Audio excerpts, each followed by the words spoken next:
Protozoans, rickettsia, helminths, कई तरह के डिजीज कॉजिंग एजेंट्स हैं. Diseases can be caused by certain mechanical forces, chemical agents.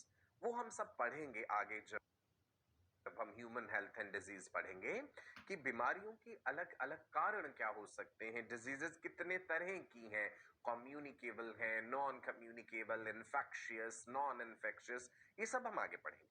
सो मोटे तौर पे मैं आपको ये बता रहा हूं कि एज अ डॉक्टर, राइट, आप आगे जाके डॉक्टर बनेंगे, आपके पास पेशेंट आता है भाई, और उसके सिम्टम्स, साइंस, लक्षण देख के आपको लगता है कि भाई ये पर्टिकुलर डिजीज से हो सकती है, लेकिन हमें उसके लिए टेस्ट तो कराना पड़ेगा ना. और ब्लड टेस्ट हो सकता है, यूरिन टेस्ट हो सकता है ना. कई बार हमें प्रेग्नेंट फीमेल में एमनियोटिक फ्लूइड का टेस्ट कराना पड़ता है. किसी पेशेंट में हमें लंग्स का जो प्लूरल फ्लूइड है उसका टेस्ट कराना पड़ सकता है. हमारे नर्वस सिस्टम में ब्रेन और स्पाइनल कॉर्ड में जो सेरेब्रोस्पाइनल फ्लूइड है उसका टेस्ट कराना पड़ सकता है. तो जो ट्रेडिशनल कन्वेंशनल टेक्निक्स थी, जैसे आपने लिख दिया भैया ब्लड टेस्ट करा दीजिए इस पेशेंट का, इसका यूरिन टेस्ट करा दीजिए, जिसमें हम कोई पर्टिकुलर माइक्रो ऑर्गेनिज्म के लिए सर्च करेंगे कि भाई वो प्रेजेंट तो नहीं है. लेकिन उन कन्वेंशनल टेक्निक्स के लिमिटेशंस क्या थी कि अगर वो पैथोजन बहुत कम मात्रा में है या पैथोजन के द्वारा प्रोड्यूस किया गया कोई प्रोटीन, टॉक्सिन बहुत ही कम मात्रा में है, तो वो कन्वेंशनल टेक्निक्स की पकड़ में नहीं आएगा, हमें पता नहीं चल पाएगा. तो हमने क्या अपनाया, मॉलिक्यूलर डायग्नोस्टिक्स. याद है ये टर्म? मॉलिक्यूलर डायग्नोस्टिक्स में हम क्या करते हैं, पैथोजन के द्वारा प्रोड्यूस करे गए या पैथोजन से रिलेटेड बायोमॉलिक्यूल्स को टेस्ट करते हैं. डीएनए हो सकता है, आरएनए हो सकता है, कोई विशेष तरह के प्रोटीन्स हो सकते हैं, तो हम इन्हें चेक करते हैं. ठीक है जी, राइट. इसके लिए हमने टेक्निक्स देखी थी, पीसीआर, पॉलीमरेज चेन रिएक्शन, याद है. देन आज हम डिटेल में डिस्कस करने वाले हैं ये technique, that is ELISA, enzyme linked immunosorbent assay. तो आपने हेडिंग दे लिया एलाइजा और आपने लिख लिया ये एक मॉलिक्यूलर डायग्नोस्टिक टेक्निक है. इसमें एंजाइम वर्ड आया तो यानी हम किसी एंजाइम का इस्तेमाल कर रहे हैं. लिंक करा है उस एंजाइम को किसी चीज से, एंजाइम लिंक्ड, तो एंजाइम को एंटीबॉडी के साथ लिंक करा है. बेसिकली इस टेक्निक का जो सिद्धांत है वो एंटीजन और एंटीबॉडी का इंटरेक्शन है. मैं आपको दोनों चीजें डिटेल में समझा.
ऐसे दिखाते हैं, वाई शेप दिखाते हैं, right.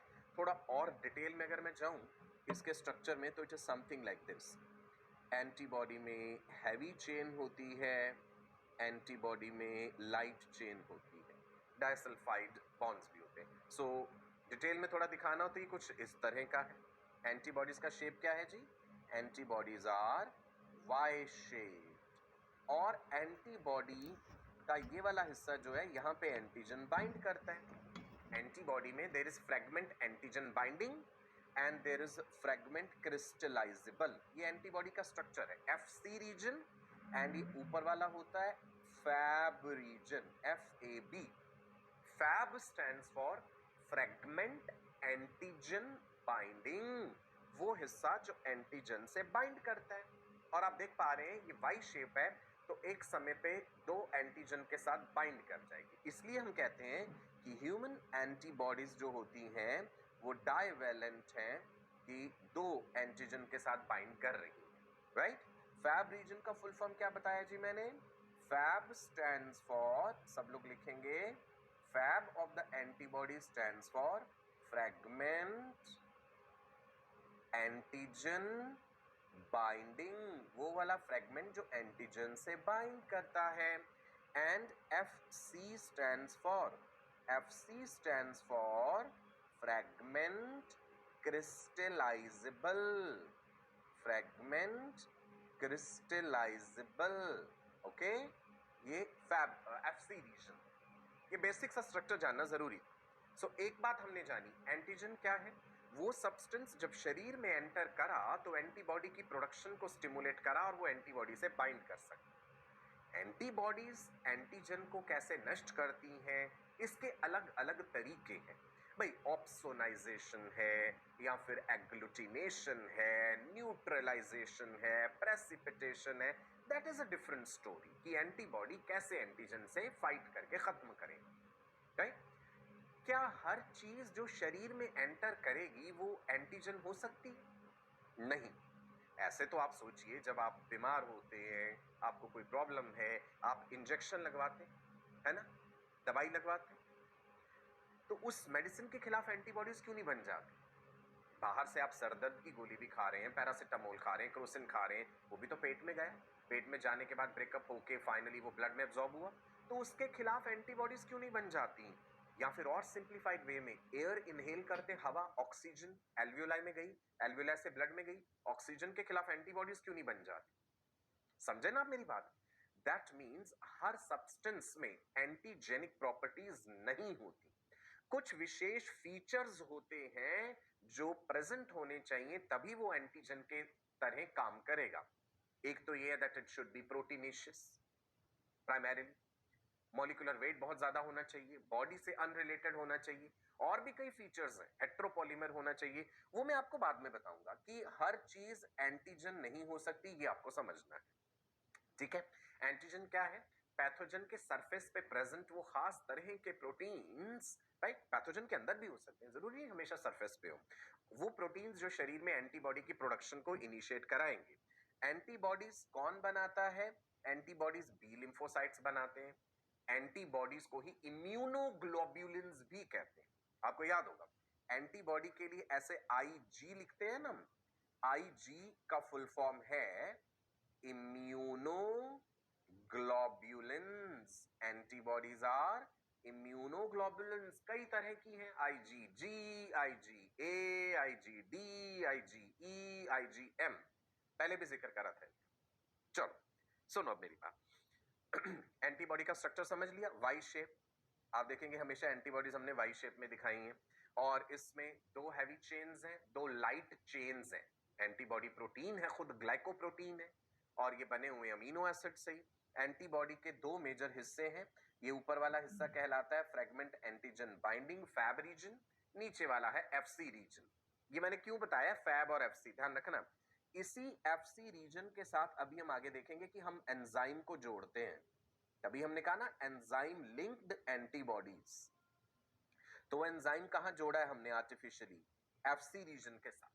The enzyme is bound to FC region of the antibody. चलो सुनो अब मेरी बात, एलाइजा टेक्निक हमने करनी कैसे ना। मान लीजिए पेशेंट है जी आपके पास, है ना, आप रेफर करते हैं कि इसका एलाइजा टेस्ट किया जाए एचआईवी के लिए या किसी भी चीज के लिए आपको लग रहा है, हमेशा ये पैथोजन के लिए करें जरूरी नहीं है, हार्मोन्स की डिटेक्शन के लिए भी एलाइजा टेक्निक हम करते हैं। So it is use for detection of hormones also.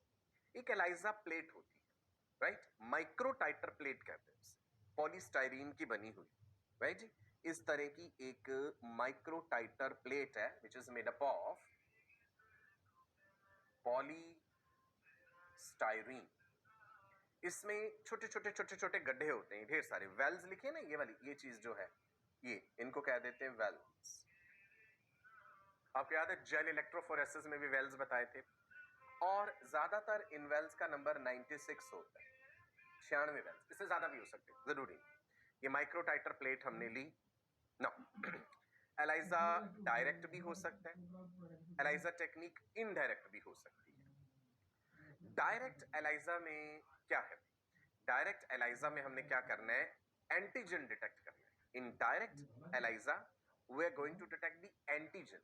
मान लीजिए मैं एक पेशेंट हूं, आप डॉक्टर हैं, आपको लगा कि इस पेशेंट के ब्लड में ये पर्टिकुलर डिजीज का एंटीजन हो सकता है, इसके शरीर में ये पैथोजन आया होगा, तो आप टेस्ट लिख देंगे कि इस एंटीजन के लिए इसका टेस्ट किया जाए। मैं लैब में जाऊंगा, वहां पे अपना ब्लड सैंपल दूंगा, मेरे ब्लड सैंपल में से, मेरे सीरम में से, अच्छा ब्लड और सीरम में अंतर तो पता है ना, राइट। सीरम क्या है जी, प्लाज्मा। अच्छा ब्लड और प्लाज्मा में क्या डिफरेंस है, प्लाज्मा होता है जब ब्लड में से आरबीसी डब्ल्यूबीसी प्लेटलेट्स आपने हटा दिए तो बचा प्लाज्मा, उस प्लाज्मा में से भी क्लॉटिंग वाले प्रोटीन्स हटा दीजिए जो क्लॉटिंग में इन्वॉल्व है तो बचा सीरम। ठीक है, तो इसीलिए हम सीरम वर्ड यूज कर रहे हैं यहाँ पे। ब्लड क्लॉटिंग में भी आपने पढ़ा होगा कि भाई जब ब्लड क्लॉट कर जाता है, क्लॉट बन जाता है, क्लॉट सिकुड़ता है, उसमें से एक येलोइश सा फ्लूइड निकलता है, that is called serum, right. तो यहाँ पे आप ध्यान देंगे कि हम सीरम वर्ड यूज करेंगे। Serum is plasma minus clotting proteins या क्लॉटिंग फैक्टर्स। नाउ लैब वालों ने मेरा सीरम ले लिया, अब उसको टेस्ट करना है कि उसमें वो एंटीजन है या नहीं है, ठीक है जी। तो हम क्या करेंगे, हमने वो जो एलाइजा प्लेट है, माइक्रोटाइटर प्लेट, उसमें सीरम डाला तो एंटीजन उसके अंदर चला गया। अब एक एंटीजन नहीं, तो अनेक तरह के एंटीजन होंगे उसमें, हमने वेल्स में सीरम डाला और एंटीजन से कोटिंग कर दी, right. Proper buffer solution use किए जाते हैं पीएच मेंटेन करने के लिए, वरना एंटीजन का स्ट्रक्चर चेंज हो जाएगा। सो बफर सॉल्यूशन भी डाल दिया।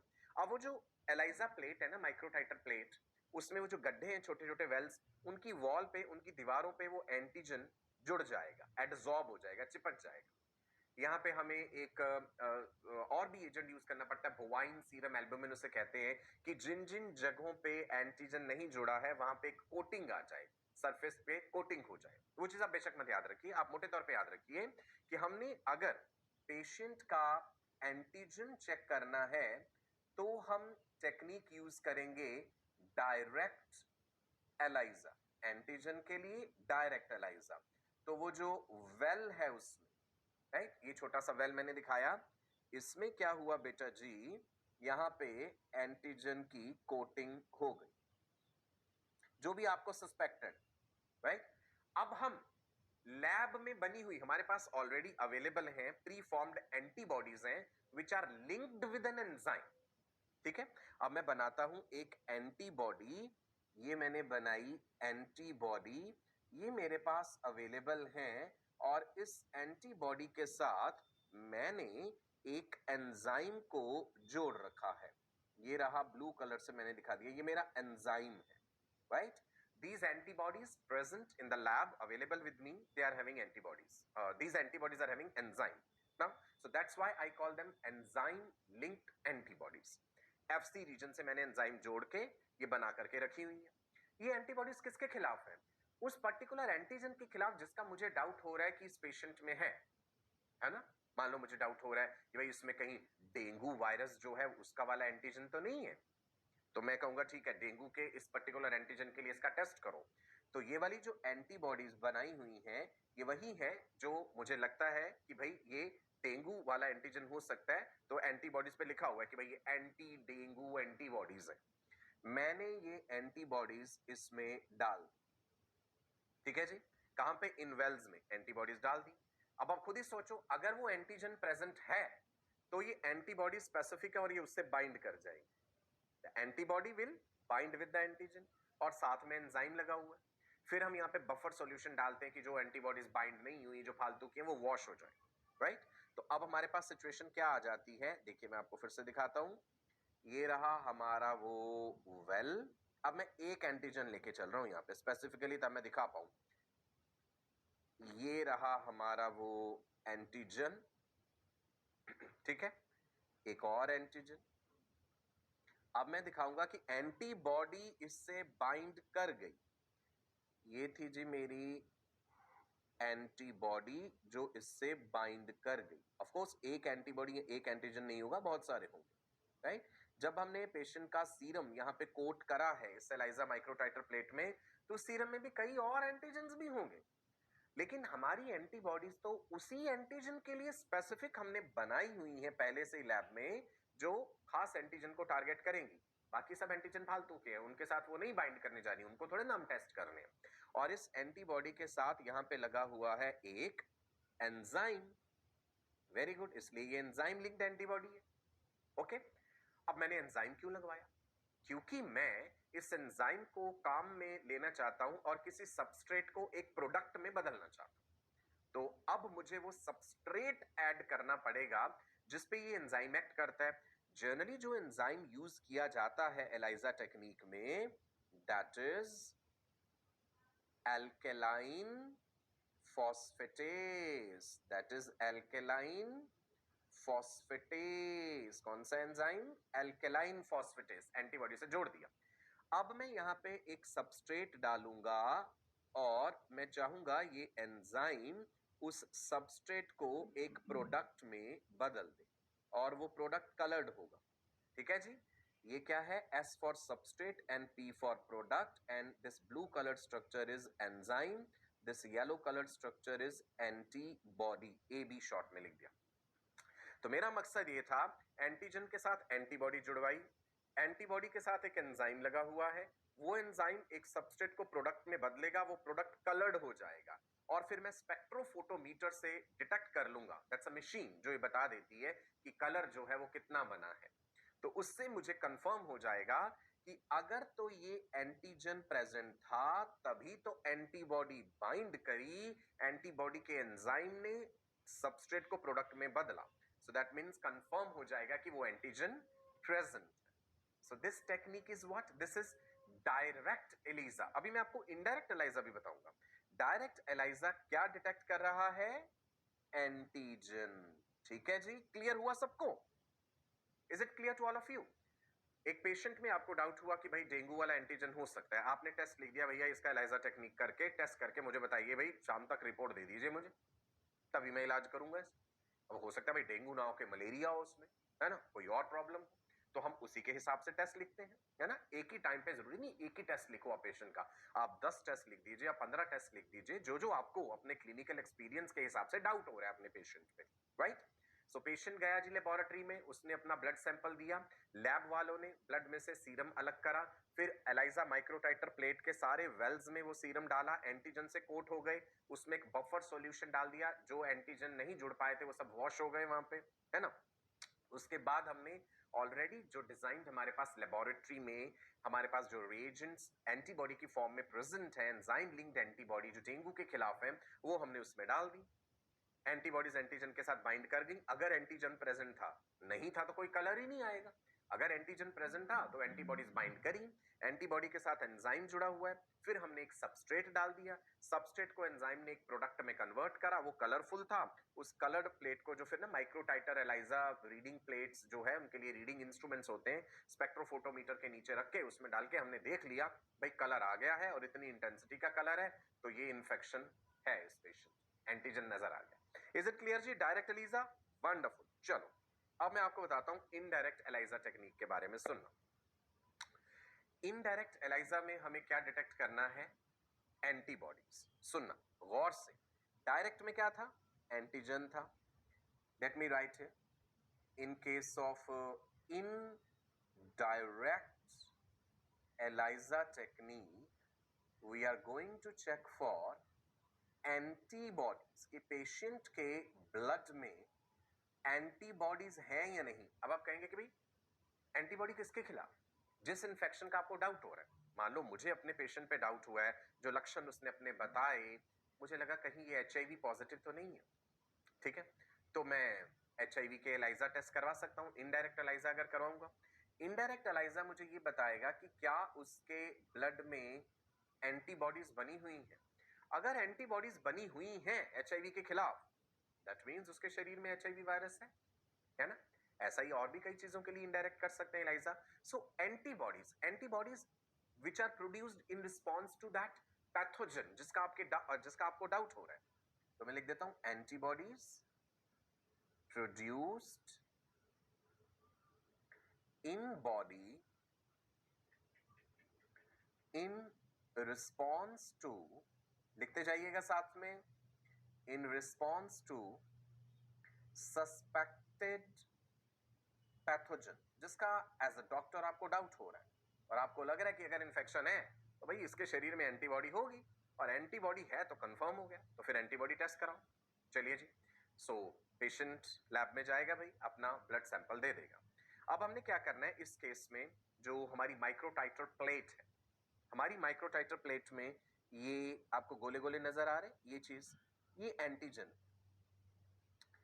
ये कहां से आया भाई, ये हमारे पास पहले से प्रेजेंट है, ये हमने पेशेंट से नहीं लिया, क्योंकि हमने पेशेंट की तो एंटीबॉडी चेक करनी है। हमने अपने वो माइक्रोटाइटर प्लेट के जो वेल्स थे उनको ऑलरेडी लैब में अवेलेबल जो हमारे पास है पर्टिकुलर एंटीजन, वो हमने लगा दिया वहां पे। अब हमने पेशेंट का ब्लड लिया, पेशेंट का ब्लड सैंपल लिया, और पेशेंट से हमने एंटीबॉडीज जो है वो ले ली। वो एंटीबॉडीज जो है, वो जो ब्लड है, मतलब जो सीरम है, जब हम इसमें डालेंगे और उसमें एंटीबॉडीज हैं तो वो इनके साथ बाइंड कर जाएंगे।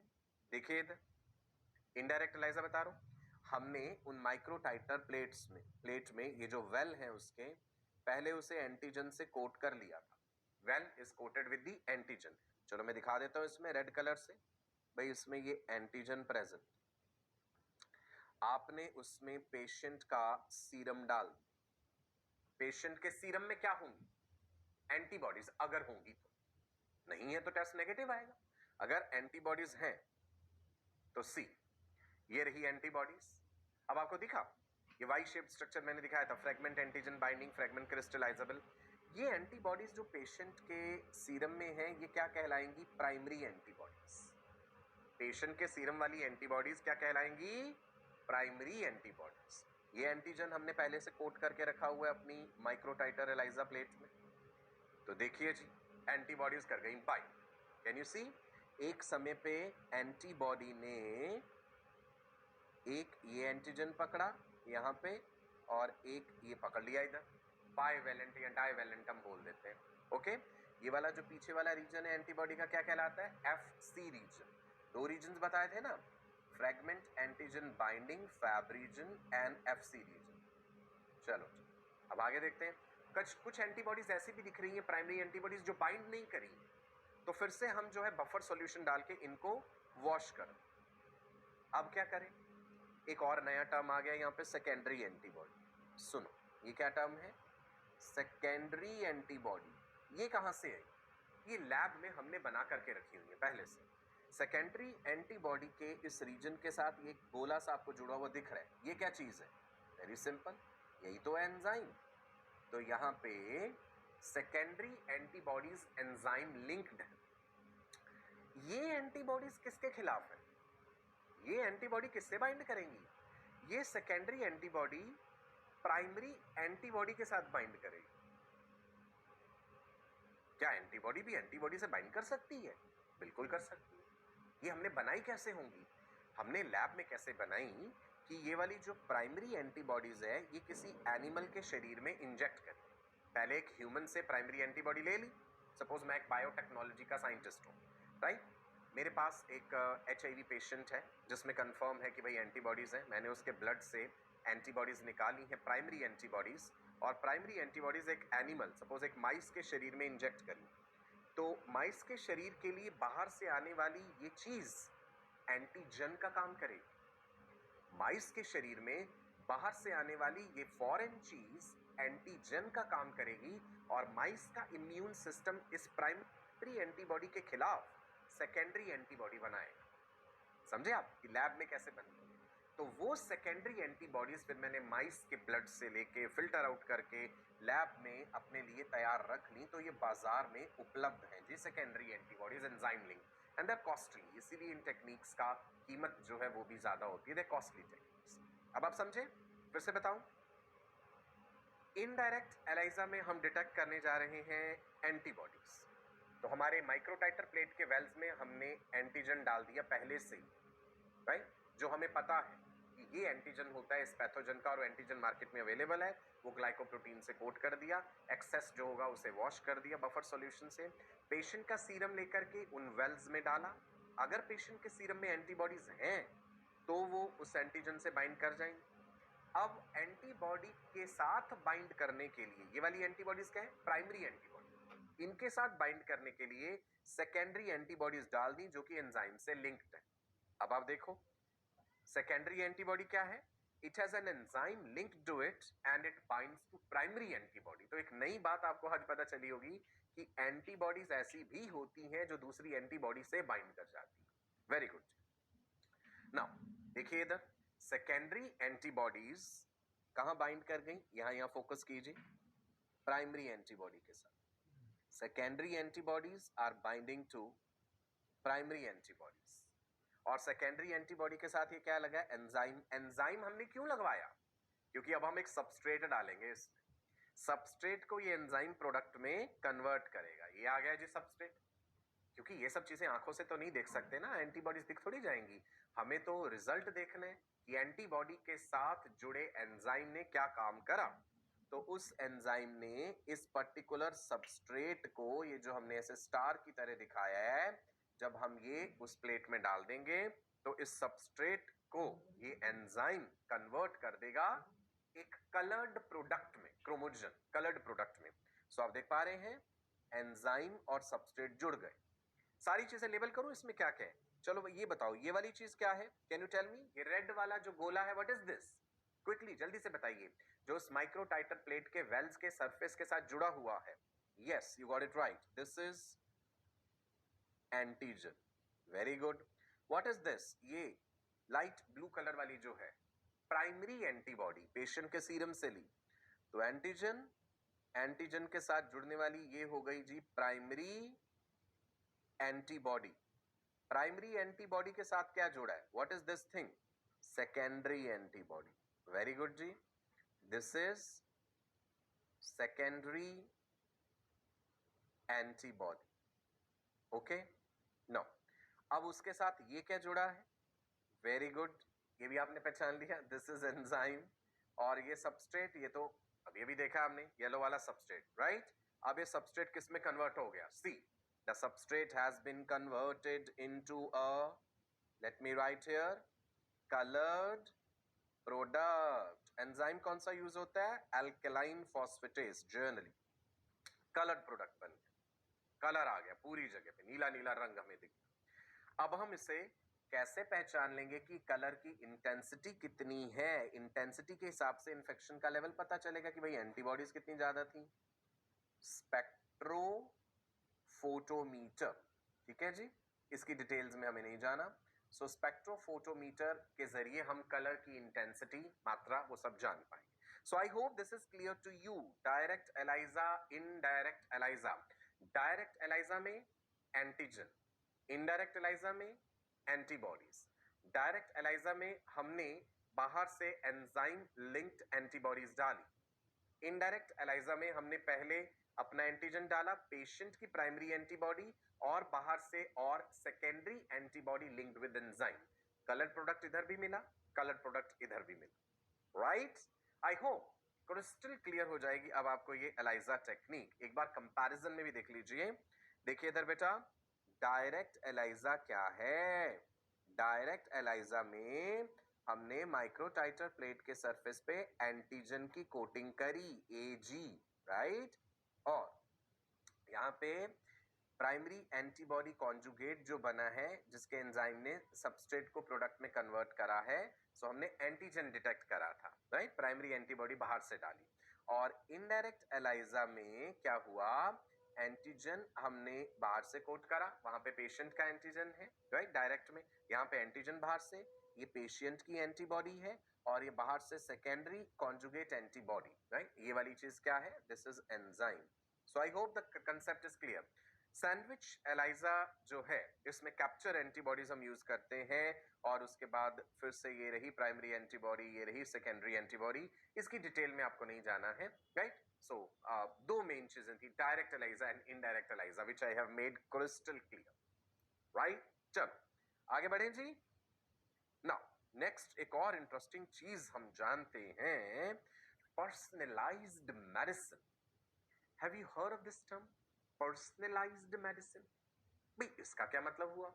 मेडिसिन तो मेडिसिन है, मेडिसिन का क्षेत्र आप सबको दवाइयां देते हैं, एक जैसी तो देते हैं नहीं.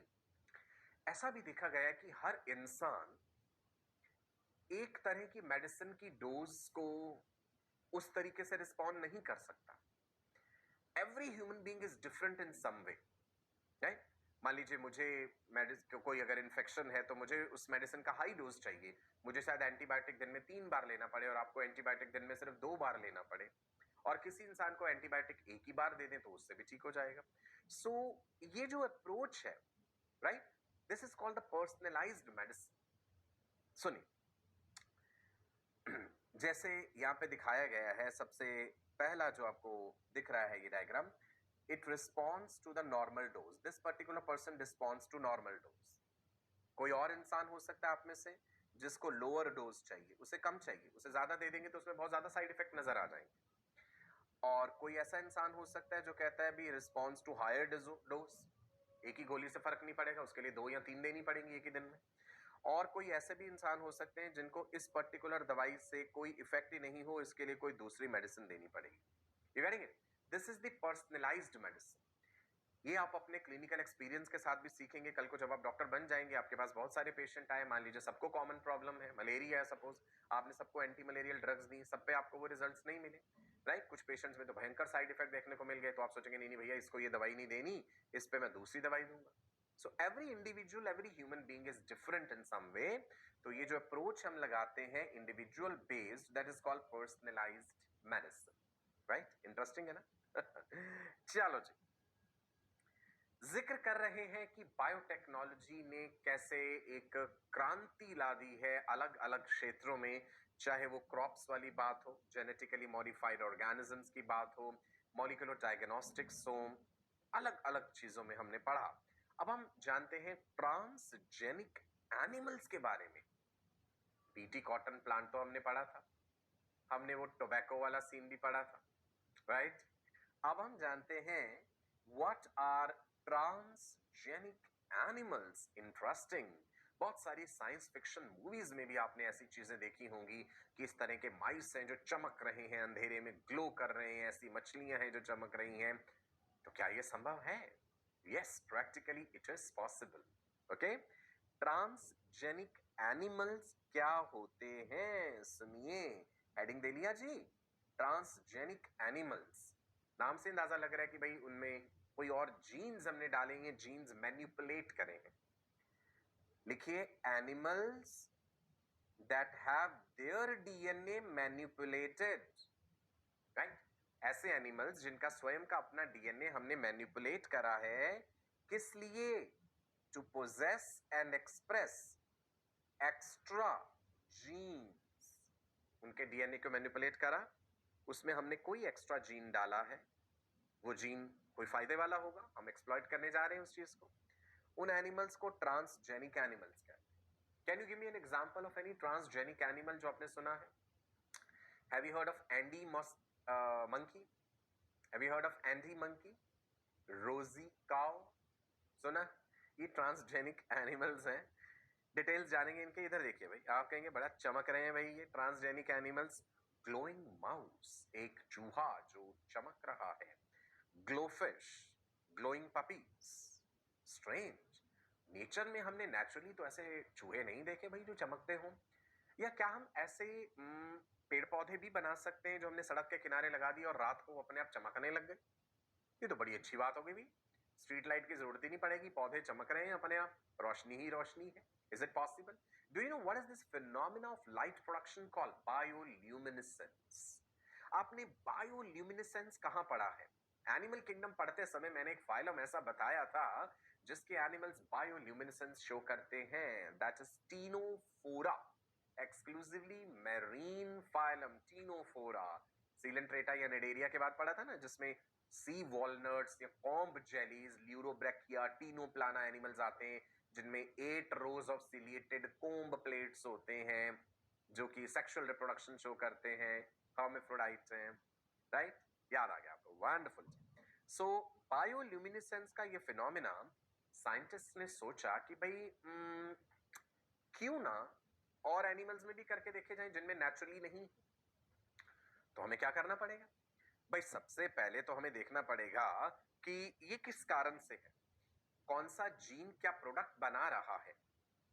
तो हम एक ऐसा पर्टिकुलर एनिमल पहले चुनेंगे जिसमें ये फिनोमिना हमें देखने को मिल रहा है। सही, ये जेलीफिश की हमने बात करी, इक्वोरा विक्टोरिस। इसमें हमने देखा कि भाई ये जो इक्वियोरा विक्टोरिस है, जेलीफिश है, ये बायोल्यूमिनेसेंस शो करती है। तो भाई इसका जीनोम स्टडी करना पड़ेगा, उस जीन को हमें समझना पड़ेगा जो एक ऐसे प्रोटीन के लिए कोड कर रहा है, green fluorescent protein, GFP, right? Gene study करा हमने, हमें पता चल गया भाई ये वाला पर्टिकुलर जीन है which is coding for GFP, green fluorescent protein. अब उस पर्टिकुलर जीन को इनकॉर्पोरेट करना होगा हमें उस एनिमल के डीएनए के साथ जिस एनिमल से हम वो काम करवाना चाह रहे हैं कि भाई वो एनिमल ग्रीन कलर का हो जाए, ग्रीन फ्लोरोसेंट प्रोटीन प्रोड्यूस करे। सो हमने क्या करा, बायोटेक्नोलॉजी के प्रिंसिपल्स एंड प्रोसेसेस फॉलो करते हुए gene inserted into developing mouse embryo, जो भ्रूण है, एम्ब्रियोनिक कंडीशंस में जीन डाल, तभी तो शरीर के सारे सेल्स में आ जाए। ऐसा नहीं है कि हट्टा कट्टा मोटा चूहा आपके पास और उसमें इंजेक्ट कर दिया तो उसमें तो सारे सेल्स में नहीं जा पाएगा ना, राइट? तो आपने जीन थेरेपी याद होगा ना, somatic cell gene therapy, germ line gene therapy, तो थेरेपी वाली बात थी। तो जर्म लाइन से मतलब यह है कि शुरुआत की स्टेजेस में ही आप उसे डाल दीजिए और उस भ्रूण से फिर बन जाएगा आपका glowing transgenic mice. Wonderful. Do you remember about micro injection? कैसे इंजेक्ट करते थे हम? How do we introduce that foreign DNA into the cell? Vectors भी हमने यूज करे, राइट? माइक्रो इंजेक्शन भी एक टेक्निक बताई थी।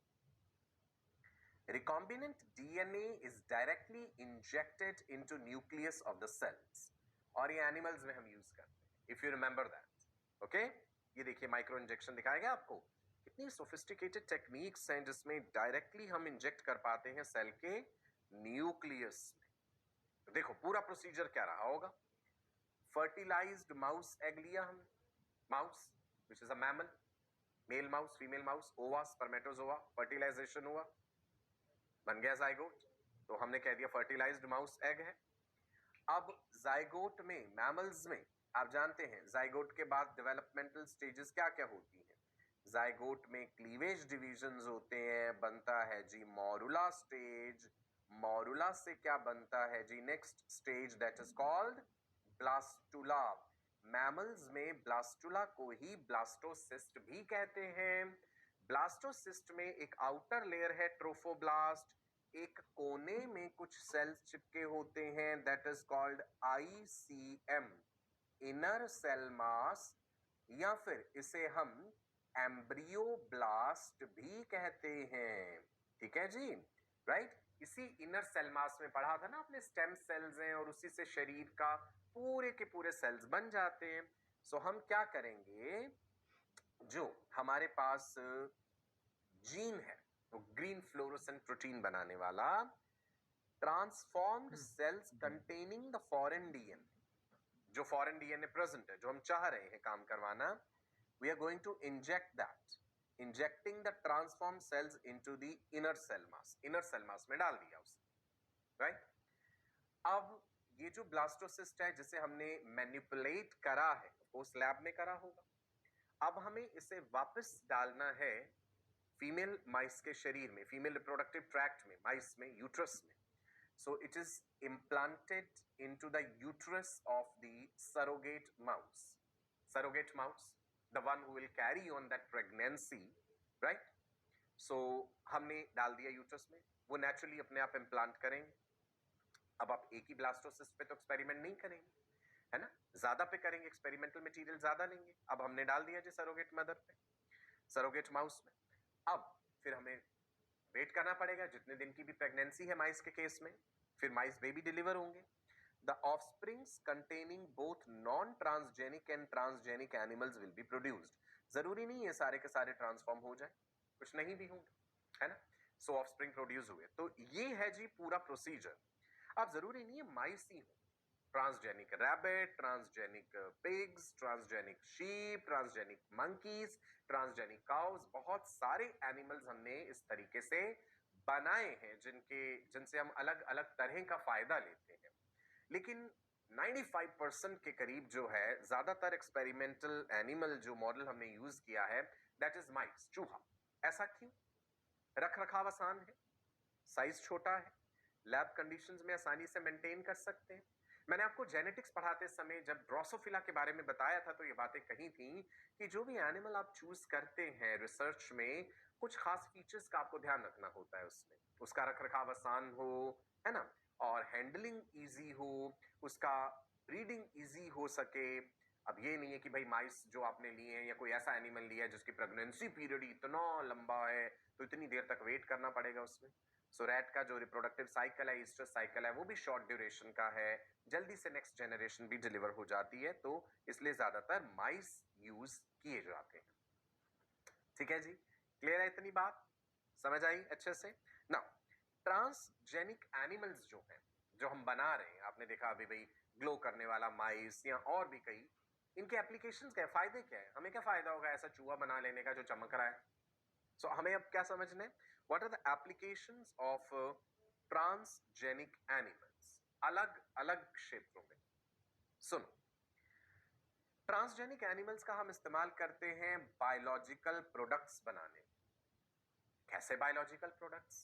कई तरह के बायोलॉजिकल प्रोडक्ट्स हैं भाई। बायोलॉजिकल प्रोडक्ट्स में आ गया, जैसे आप ऐसी काऊ बनाना चाह रहे हैं, रोजी काऊ, आपने सुना होगा कि भाई जिसके मिल्क में एक खास तरह का प्रोटीन हो, अल्फा लैक्टैल्ब्यूमिन। ह्यूमन मिल्क में प्रोटीन होता है लैक्टैल्ब्यूमिन। कोलोस्ट्रम याद है, आपने पढ़ा होगा।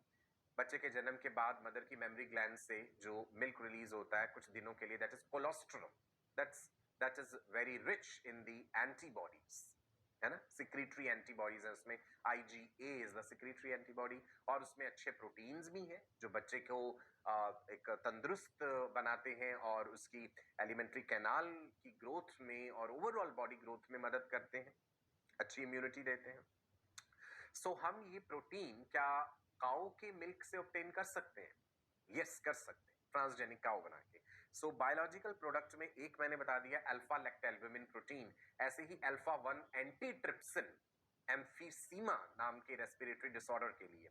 सो बायोलॉजिकल प्रोडक्ट में क्या बता रहा हूं, लिखिए आप भी, अल्फा लैक्टैल्ब्यूमिन प्रोटीन है, एंड देन अल्फा 1 एंटीट्रिप्सिन। पढ़ेंगे इनको डिटेल में, ये एम्फीसीमा की ट्रीटमेंट के लिए है। तो बायोलॉजिकल प्रोडक्ट्स बना सकते हैं भैया। इसके अलावा normal physiology and development study करना, ट्रांसजेनिक एनिमल बना के आप स्टडी कर सकते हैं कि भाई कैसे उसका लिवर फंक्शन कर रहा है, उसकी किडनीज कैसे फंक्शन कर रही हैं, ह्यूमंस के साथ कितना क्लोजली आप रिलेट कर पा रहे हैं उसकी फिजियोलॉजी को, राइट। केमिकल्स कितने सेफ है, मान लो स्किन पे कोई कॉस्मेटिक्स ही हमने लगाने हैं तो डायरेक्टली तो नहीं लगा लेंगे अपने पे, पहले हमें टेस्ट करना चाहिए किसी जानवर पे। लेकिन जानवर का शरीर अपने तरह का है, हमारा अपना है। सो हमें किसी तरह से ह्यूमन जीन उसमें डालना पड़ेगा एनिमल को ट्रांसजेनिक करके कि भाई अब एक्सपेरिमेंट करके देखो, अभी काफी हद तक इंसान जैसा है, अब इसमें एक्सपेरिमेंट करके देखो कि केमिकल की सेफ्टी है या नहीं है, या फिर किसी वैक्सीन की सेफ्टी चेक करनी है तो भी हम ये कर सकते हैं, ये भी एक एप्लीकेशन है। वैक्सीन डायरेक्टली तो ह्यूमंस को नहीं लगा देंगे, पहले ट्रांसजेनिक एनिमल को लगा लीजिए जिसमें आपको लग रहा है कि डीएनए काफी हद तक हमने ह्यूमंस जैसा वो जीन डाल दिया है, उस पर चेक करके देखो उसकी बॉडी कैसे रिस्पॉन्ड करती है, राइट। कोई बीमारी हमने स्टडी करनी है, कैंसर को लेकर के कोई स्टडी करना है तो भी ट्रांसजेनिक एनिमल्स को स्टडी करेंगे। सो बहुत सारे एप्लीकेशंस हैं इन ट्रांसजेनिक एनिमल्स के जो हम अगले सेशन में पढ़ेंगे डिटेल में। एक ओवरऑल मैंने आपको हल्का सा आइडिया दिया है बायोलॉजिकल प्रोडक्ट्स के लिए, वैक्सीन सेफ्टी, केमिकल सेफ्टी या केमिकल टॉक्सिसिटी, डिजीजेस को स्टडी करने के लिए, normal body physiology and development को स्टडी करने के लिए। ठीक है जी। सो आज के इस सेशन में इतना ही। Direct ELISA, indirect ELISA, transgenic animals क्या है, ये आज हमने जाना। एप्लीकेशंस इसके अगले सेशन में जानेंगे। पढ़ते रहिए, खुश रहिए, पॉजिटिव एनर्जी अपने चारों तरफ बनाए रखिए, वो आपके अंदर से ही आएगी। राइट जी। पॉजिटिव लोगों से मिलिए जो आपको अच्छी बातें बता सकते हैं, अच्छा लिटरेचर पढ़िए, अच्छी बातें सुनिए, अच्छा म्यूजिक सुनिए। हमेशा अपने चारों तरफ एक पॉजिटिव एनर्जी का ऑरा बनाए रखिए। चलिए, डेली प्रैक्टिस पेपर जरूर प्रैक्टिस कीजिएगा। मैं आपका अपना डॉक्टर सचिन कपूर अब आपसे विदा लेता हूं, आपको नमस्कार कहता हूं। फिर मिलेंगे अगले सेशन में जी, तब तक के लिए नमस्कार, bye bye, God bless you all.